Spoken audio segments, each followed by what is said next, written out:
Thank you for joining us on this Friday. May God bless you from His Word. You know, corporations and businesses have mission statements.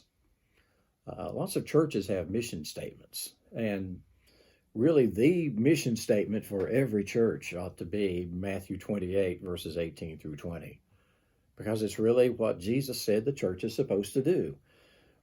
Jesus came up and spoke to them, of course, well after his resurrection. It said, "All authority has been given to me in heaven and on earth. Go therefore and make disciples of all nations, baptizing them in the name of the Father, the Son, and the Holy Spirit, teaching them to observe all things that I've commanded you. And lo, I'm with you always, even to the end of the age." I want you to notice that he said all nations. You know, the Jews were still surprised when Gentiles were accepting Jesus and showing evidence that they'd really been saved. But they really shouldn't have been, because when Jesus gave the commission, he said all nations, that they're supposed to make disciples of all nations.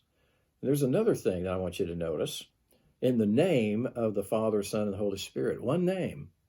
Do you see the Trinity there? The name, the great I am. Not pronounced by the Jews, those 4 Hebrew letters that they would not pronounce. They would say the Lord, in the name of the Lord. And it means I am. And if you look in the book of John, it's very clear that Jesus was claiming to be the great I am.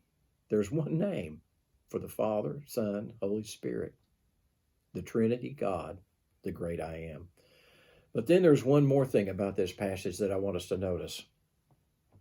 First of all, in verse 18, before he tells them what to do, he says, all authority is given to me in heaven and earth. That word also means power. Jesus is saying, I have all the authority and I have all the power. And then at the end of it, he says, I'm with you always. So sandwiched between 2 great promises and 2 great statements is the commission. I want you to go and make disciples, but I want you to understand that I have all power and I'm always with you. So to keep the command of God, we have the power of God available all the time to help us obey and to put teeth in the gospel. God bless you. All done.